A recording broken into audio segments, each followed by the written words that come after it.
عزوز سلامتنا تقبلوا كل قرنات عالم تركبوا تخطاتلتنا أبالات نسدرا بيت قلم قوانقوا زخونكم تعذبتنا انبار لومور كم تلمود نايلوم تخرج سحابة زينة حزنا قريبنا لكم لنا نابت فلام زينة كنبل سبب سرح بالحي AI أب سنة طبب زلعلو سقاءات سنة طبنيات حقا وحلو أخي قبر تصويعهم بسبب سرح بالحي Artificial Intelligence AI زفتورون زدقوم درفتات محبرا ميديا نابز حمم تصوم قالي إيرتراني تبيان سنة زمنياتات بزعبا متسا سنة طبب فترة زلوهم سقاءات كيقلزو جميرا مالو اتوم نوح عمتات عودي موسيقى سنة طبب زتوافر فترتي إذا تكنولوجي بزي قصصر انتقطيلون وانا فترة سرح على توصلوا كم زهلوهم زتنقو بمسارتهم سنة طبنياتات كاب عصر جاتو ستاتات جميرو زفري بفلاي بزمن أو قدس سرح درفتات لومي بي AI ناترقم بسفح يزرقوا مهلاهم بزحات تقامت محبرا ميديا ون كاوان ناسرحن العلي نتهم بي AI سرقم درفتات يسمعون أفقر من نفشا مزاناقع ماكلات يخفتون يتقوم بمهلاهم نتوان نافترا زد داخم تقبار مخانيهم زد تحساسبو اتهم وقنات كم زبل وقد محجي بزي فقار مدقام درفتات زي اقوارس كركن سقاتن فتيرو كوان تنبرا بي AI زفتسم زلو مدقام قن نتقود داي زيادة يقاردو مهلاو قليزهم دمسي قد زيما أقبابا درارفا سفلالي درفت بزي فقاد متقام مسل فترا مويا وكبر زيقه تقبار مخانون التحساسيبهم بمسارة تزرق حبريتها درفتات نايكم نفسي هر يمان باريا نفسي هر تغلا يمان يوسف سعود حاقوس ولا قبرين كالوت برك الزبالو فلوتات أركانا درفتن كومون ناي حدش درفت درفي سرحات كي ترفا بي AI تدقيمام يزرقوحو خمجلو يزقلس سبب سرح بالحي AI كا موسيقى عالم بحفشة سنة مع حدش عدلات إنها خفتها قوان تغوانا بتواسال دما أم مسل فتران مويا وسنة مقوارم إيكونومي ومسل فترتن حدش بدوهتات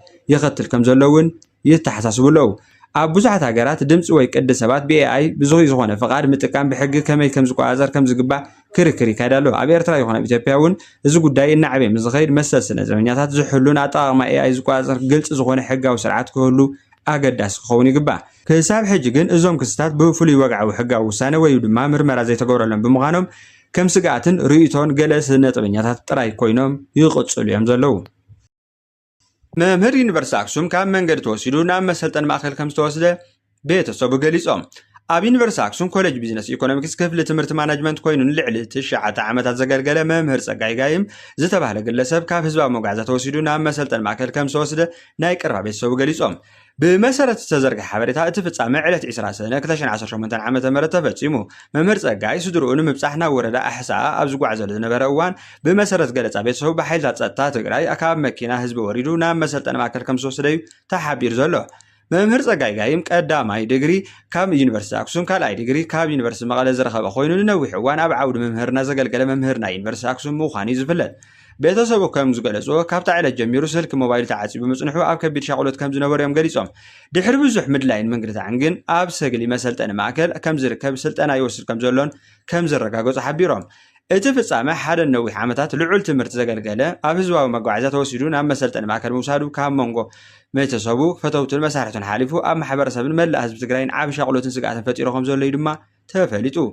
بتمساسالي بعلة 22 سنة 2018 ዓመተ ምህረት ኣብ ዞባ ምብራቅ ከተማ ዕዳጋ ሓሙስ ብዕጡቃት ልኡኻትቲ ንገዛእ ርሱ ዝተመልሰ ውዝፍ መንግስቲ ኢሉ ዝሰየመ ጉጅለ ሕወሓት ብዕጡቃት ሰራዊት ንሓደ ወዲ 72 ዓመት ዕድመ ኣቦ ከም ዝጨወየ ተገሊጹ እቶም ተጨውዮም ዝነበሩ ወላዲ ኣቶ ጸጋይ ገብሩ ሓጎስ ዝተባህሉ ወላዲ ኮይኖም ክልተ ደቆም ካብ ምግላዝ ዝተሰውኡ ክልተ ድማ ቆሲሎም ዝተመለሱዎም ኮይኖም ብመሰረት ዝበፅሐና ሓበሬታ እቶም ዕጡቃት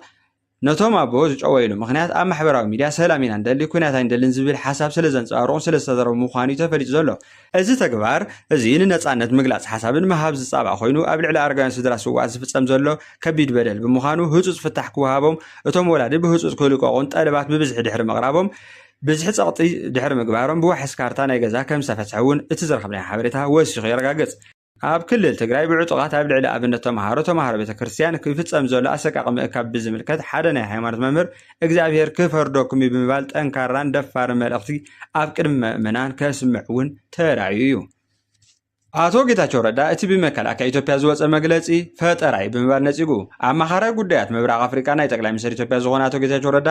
ብስሙ ኣብቲ ልዕሊ 1 ሚልዮን ተኸተልቲ ዘለዎ ወግዓዊ ገጽ ፌስቡክ ናይ ሰራዊት መከላከያ ኢትዮጵያ ዝተዘርግሐ ጽሑፍ ፈጠራዊ ስራሕ ምዃኑ ብምግላጽ ዘይሓቃውነት ትልጥፍ ኣረዲኡ እቲ ጸብጻብ ጌታቸው ረዳ ኣብ ሓደ ሃገራዊ መድረኽ ጸጥታ ሰፊሕ መግለጺ ከም ዝሃበ ብምግላጽ ብዛዕባ ጦርነት ትግራይ ጥቃዓት ሰሜን እዝ ከምኡ'ውን ምስ ኤርትራን ግብፅን ሶማልያን ዝተኣሰሩ አቶ ጌታቸው ረዳ ኢልዎም ዝባሃሉ ጉዳያት ሰፊሕ ትሕዝቶ ዝሓዘ ቀሪቡ ነይሩ ይኹን እምበር ትጸብጻብ ዝጠቐሶም ኣባላታት ብጌታቸው ረዳ ተነጊሮም ምዃኖም ዘረጋግጽ ናይ ቪድዮ ድምፂ ወይ ካልእ ሰነድ ኣይቀረበን ብመሰረት ዝተገብረ መርመራ ነቶም ጥቕስታት ዘረጋግጽ ብቑዕ መርትዖ ክሳብ ሕጂ ኣይተረኽበን ዘሎ አቶ ጌታቸው ረዳ ብወገኑ እቲ ጽሑፍ ዝተጠቐሱ ኣባላታት ናቱ ዘይምዃኖምን ብኣዳለውቲ እቲ ጸብጻብ ዝተፈጠሩ ናይ ሓሶት ፈጠራታት ምዃኖም እዩ ዝገልጽ ብተወሳኺ ብስሙ ዝተዘርግሑ መግለጽታት ብቑዕ ምርግጋጽ ከይተገበረሎም ክዝርግሑ ከም ዘይግባእ እውን ኣጠንቂቑ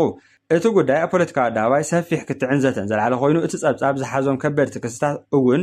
መርትዖ ብዘይምቕራቡ ናይቲ ሓበሬታ ወግዓዊ ገጽ ተኣማንነት ተሓታትነት እንደገና ኣብ ሕቶ እትዩ ኣሎ ክሳብ እዚ ዜና ዝተሰራሕሉ እዋን መከላከያ ሰራዊት ኢትዮጵያ ብዛዕባ እቲ ክሲ ወግዓዊ ምላሽ ከም ዘይሃበ እውን ክፍለጥ ተኻኢሉ ኣብ ዩጋንዳ ኣብ ልዕሊ ሚድያታት ዝተወሰደ ስጉምታት ስክፍታታት ኣልዒሉ ኣብ ዩጋንዳ ኣብ ልዕሊ ዓበይቲ ማዕከናት ዜና ዝተወሰደ ስጉምቲ ኣብ ውሽጢ ሃገርን ኣብ ዓለም ለኻዊ ደረጃን ስክፍታታት እናፈጠረ ይርከብ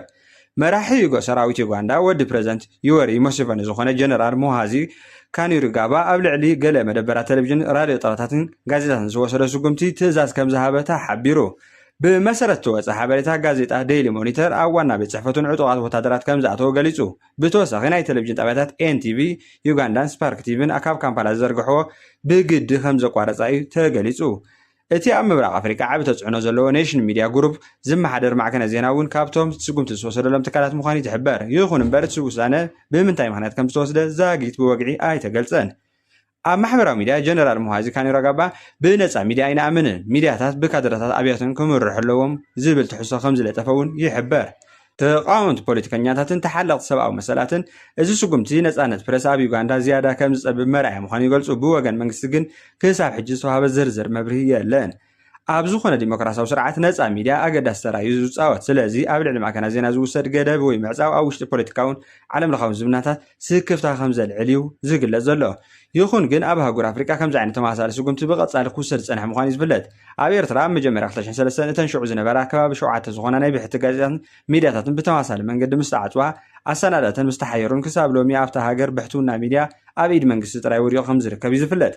ብተመሳሳሊ ተሪኦ ሎሚ ድሕርቲ ዘይወግዓዊ ጽምዶ ዝብል ሽርክነት ኣብ መንጎ መንግስቲ ኤርትራን ጉጅለ ህወሓት ምፍጣሩ ኣብ ትግራይ እውን ኣብ ዝተፈላለየ ግሊ ሚድያን ተጽዕኖ ምግልታዕን ምፍጣር ካብቲ ክልል ንኽወፅእ ዝግበር ስጉምቲ እናተወስደ ምዃኑ እዩ ዝንገር ዘሎ እዚ ስጉምቲ እዚ ኣብ ዩጋንዳ ካብ ዝቐጸለሉ ፖለቲካዊ ምዕብላታት ከመይ ዝበለ ጽልዋ ከም ዝህልዎ ኣተሓሳሳቢ ጉዳይ ኮይኑ ኣሎ ይኹን እምበር ክሳብ ሕጂ መንግስቲ ዩጋንዳ ብዛዕባ ምኽንያት እዚ ውሳነ ዝርዝር መግለጺ ከም ዘይሃበ እዩ ተረጋጊጹ ዘሎ ብኹቱር ዋዕይ ኣብ ኤውሮጳ ልዕሊ 1,300 ሰባት ህይወቶም ክስእኑ ክኢሎም ኣብ ዝሓለፉ ሒደት መዓልታት ኣብ ብዙሓት ሃገራት ኤውሮጳ ዝተመዝገበ ኩቱር ማዕበል ሙቐት ክሳብ ሕጂ ንሞት ልዕሊ 1,300 ሰባት ምኽንያት ከም ዝኾነ ውድብ ጥዕና ዓለም WHO ኣፍሊጡ እቲ ውድብ ጥዕና እዚ ማዕበል ዋዕይ ካብቲ ልሙድ ናይ ሓጋይ እዋን ኣቐዲሙ ምምፅኡ ብርቱዕ ሙቐት ምምዝጋቡ ኣብ ጥዕና ህዝቢ ከቢድ ጽልዋ ይሕድር ከም ዘሎ ኣተሓሳሲቡ ኣብ ብዙሓት ክፋላት ኤውሮጳ ዝተመዝገቡ ሙቐት ኣብ ታሪክ ዝነበረ ክብረ ወሰን ሰብር ደረጃ በፂሑ ከም ዘለዉ ተገሊጹ ጀርመን ፖላንድ ቼክ ሪፐብሊክን ካብተን ብርቱዕ ዋዕይ ብከቢድ ዝተጎዳ ሃገራት ኮይነን ተጠቒሰን ኣለዋ እቲ ማዕበል ሙቐት ድማ ናብ ምብራቕ ኤውሮጳ እናስፋሕፍሐ ከም ዝርከብ እዩ ዝሕበር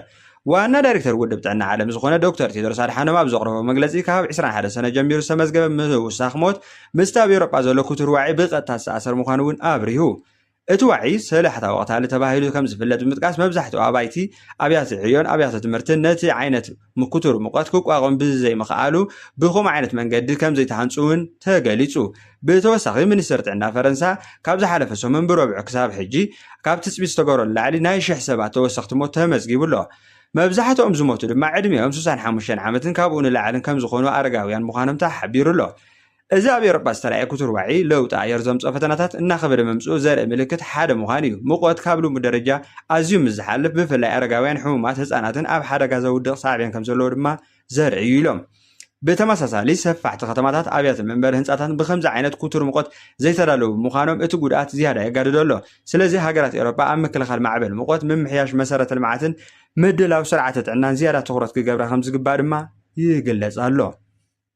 ብሪጣንያ ንዕቑባ ሓተት ዝተዋህበ ደገፍ ክምለስ ትደሊ መንግስቲ ዓባይ ብሪጣንያ ኣብ እዋን መርመራ መመልከቲ ዕቑባ ንሓተት ዕቑባት ዝወሃብ ናይ መንበሪ መነባብሮን ደገፍ ድሕሪ ናይ ስርዓታዊ ምጅማሮም ካብቲ ዓቕሚ ክፍሊት ዘለዎም ሰባት ቀስ ብቐስ ክምልስዎ ዝዓለመ ሓድሽ ሕጋዊ ለውጢ ኣቕሪቡ ኣሎ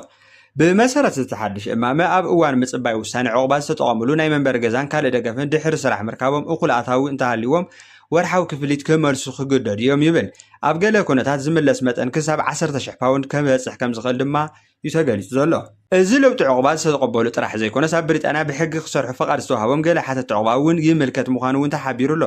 መንግስቲ ግን መን ብትኽክል ክኸፍል ከም ዘለዎን እቲ ኣታዊ መጠን ክሳብ ክንደይ ክኸውን ከም ዝኽእል እውን ገና ኣይወሰነን። ጸሓፊ ውሽጣዊ ጉዳያት ሻባና መሓመድ ደገፍ ዕቑባ መሰል እዩ፣ ግን ሓላፍነት እውን ኣለዎ። እቶም ሰባት ስራሕ ድሕሪ ምርካቦም ነብሶም ክኽእሉ እንተኾይኖም ካብቲ ህዝቢ ዝተዋሃቦም ደገፍ ክምልሱ ይግባእ ክትብል ምኽንያት እቲ ለውጢ ኣብሪሃ። እዚ ለውጢ በኣካል ናይ መንግስቲ ብሪጣንያ ዝወሰዶ ዘሎ ሰፊሕ ምኽንያት ፖሊሲ ኢሚግሬሽን ዕቑባን ምዃኑ እውን ተፈሊጡ። መንግስቲ ብሓደ ወገን ወጻኢታት ናይ ዕቑባ ስርዓት ንምንካይ እናፈተነ፣ ብኻልእ ወገን ከዓ እቶም ብስራሕ ርእሶም ዝኽእሉ ዝጀመሩ ሰባት ኣብ ወጻኢታት መንግስቲ ኣስተዋፅኦ ክገብሩ ይደሊ ምህላው እውን እዩ ተሓቢሩ ዘሎ። እዚ ፖሊሲ ሎሚ ኣብ ፖለቲካዊ መድረክ ርእሰ ጉዳይ ኮይኑ ኣሎ። ደገፍቱ ንኸፈልቲ ግብሪ ፍትሓዊ ይብሉ፣ እቶም ተቃወምቲ ድማ ኣብ መጀመርታ ህይወቶም ዳግማይ ዝጀመሩ ስደተኛታት ተወሳኺ ፀቕጢ ክፈጥር ዝኽእል እዩ ብምባል ይቃወምዎ። እቲ ሕጊ እንተጸዲቑ ዕቑባን ዝቕበሉ ወይ ድማ ብሕጊ ዝተፈቐደሎም ሰባት እቲ ክፍሊት ብደረጃ ኣታዊ ክውሰን እዩ ተባሂሉ ኣሎ። ናብ ድኽነት ከይወድቁን መጠንቀቕታ ክግበር ምዃኑ ግን ከም ዝተገልጸ ድማ ይፍለጥ። ብሓፈሻ እዚ እማመ ኣብ ስርዓት ዕቑባ ብሪጣንያ ካብቶም ዝዓበዩ ለውጥታት ሓደ ኮይኑ እንተጸዲቑ ኣብ መጻኢ ንኣሽሓት ስደተኛታት ብቐጥታ ክጸሉ ከም ዝኽእል እዩ ተፈሊጡ ዘሎ። ኢራን ካብቲ ዝተዓጽዋ $12 ቢልዮን ሃብታ ገለ ኸፋሉ ክህልቀቕ ከም ዝኽእል ኣፍሊጣ። ፕረዚደንት ኢራን ዝኾነ ሙሱድ ፔዚሽኪያን ኣብ ውሽጢ ቃጣር ዝተዓጽዋ $12 ቢልዮን ናይ ኢራን ሃብቲ ኣስታ $6 ቢልዮን ቀልጢፉ ክልቀቕ ከም ዝኽእል ኣፍሊጦም። እዚ ምዕባለ ኣብ መንጎ ኢራንን ኣሜሪካን ድሕሪ እቲ ኣብ ቀረባ እዋን ዝተበጽሐ ስምምዕ ኣገዳስን ፖለቲካውን ኢኮኖሚያዊ ስጉምቲ ኮይኑ ይርአ። እቲ ዝተዓጽወ ገንዘብ ኢራን ብሰንኪ ኣሜሪካ ዝወሰደቶ እገዳታት ንዓመታት ክትጥቀመሉ ዘይከኣለት ሃብቲ እዩ። ብሰንኪ እዚ ድማ ኢራን ኣብ ውሽጢ ከቢድ ገንዘባዊ ጸገምን ውድቀት ገንዘብ ሃገርን ናይ ንብረት ምውሳኽን ከጋጥማ ጸኒሑ እዩ። ፕረዚደንት ኢራን ኣብ ዝገበሮ መግለጺ ካብቲ $12 ቢልዮን ሃብቲ ፍርቂ ዝኸውን $6 ቢልዮን ናብ ኢራን ክምለስ ተስፋ ከም ዘሎ ገሊጾም፣ ነቲ ዝተረፈ $6 ቢልዮን ንምርቃቕ ድማ ዘተታት ከም ዝቕጽል እዩ ኣመልኪቱ ዘሎ። እንተኾነ ግን ክሳብ ሕጂ እቲ መግለጺ በኣሜሪካ ብወግዓዊ የተረጋገጸን። ኣብ ዋሽንግተን ዝወፅሕ መግለጺ ሓበሬታ ብዛዕባ እቲ $6 ቢልዮን ክልቀቕ ምዃኑ ዝወፅሕ ሓበሬታ እውን የለን። እዚ ድማ እቲ ከይዲ ገና ኣብ ዘተ ምትግባር ከም ዘሎ እዩ ዘመላኽት። ተንተንቲ ጉዳያት ዓለም ለኻዊ ርክብ ከም ዝበልዎ እቲ ገንዘብ እንተተለቂቑ ንኢኮኖሚ ኢራን ኣገዳሲ እፎይታ ክህብ ከም ዝኽእል እዩ ተገሊጹ ዘሎ። መንግስቲ ኢራን ነቲ ገንዘብ ኣብ ምምሕያሽ ቁጠባን ምእታዊ መድሃኒትን መሰረታዊ ኣቑሑን ከምኡ እውን ኣብ ምሕያል ህዝቢ ኣገልግሎት ክትጥቀመሉ ተኽእሎ ከም ዘሎ እዮም ዝሕበር።